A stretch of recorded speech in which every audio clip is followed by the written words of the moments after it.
Good morning. It is Thursday, April 24th. I'm Zach Howard. Here's your morning market update.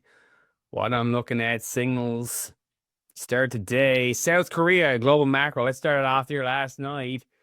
It had its first quarterly contraction in GDP growth since COVID 5 years ago.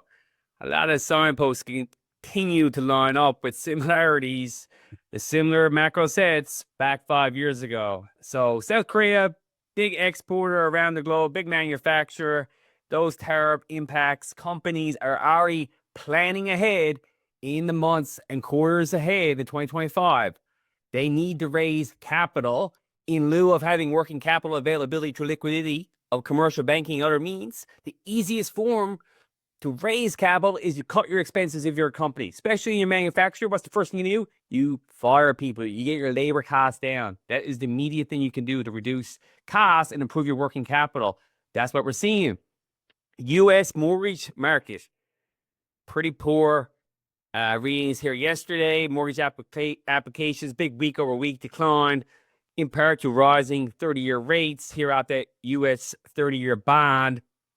All lower numbers here on refinance index, big rate of change slowdown.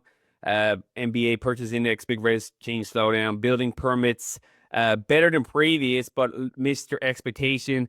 Some seasonality there, and month over month, positive from previous, but a lower than forecast. S&P global manufacturing PMIs in the U.S. still in positive territory, above 50, but rate of change slowdown on both these readings. Central banks, when do we meet again? The Fed is not up for another 2 weeks.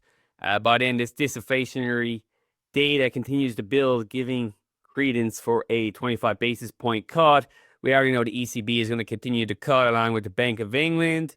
Swiss National Bank's already cutting. Bank of Canada's already cutting. They're not cutting again until June.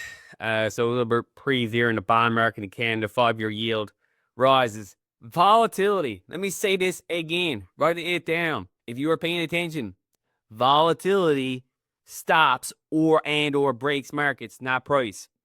What we're seeing in U.S. equity volatility is high as we had not seen 5 years ago. Back to what I just said about South Korea, macro data, continued correlations. 1 month realized volatility in U.S. equity markets. Some of the top 5 readings we've seen over the last 75 years. 1998, LTCM, 2008, 2020. This is not a great time to be flying without a parachute in equity markets. While we're seeing that move index, that treasury volatility component, that volatility is also continuing to stay elevated and rise. And what that could be foreshadowing is institutional players, big players, are pricing in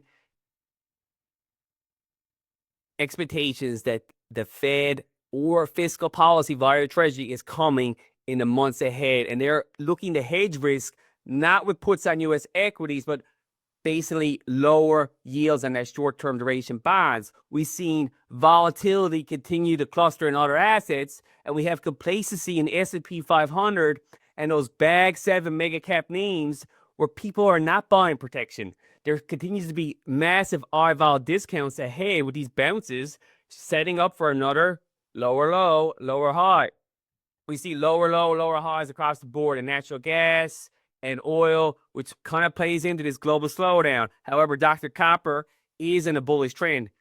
My names I'm looking at outside individual plays, individual companies, these are my top weighings when it comes to ETF and this defensive positioning and where we are in markets. You can go do your own research on what these are and how they play out, but this is how I'm looking at it. I also may come with my favorites in this kind of an environment, which is short of storytellers like Kathy Wood. That SARK ETF kind of lines up here with this macro backdrop. Get the headlines, guys. Do some work, some real homework. Get the book. Study volatility. Study math. Study stuff that actually matters for the long run instead of chasing headlines and chasing news stories. That's not going to make you better at this game.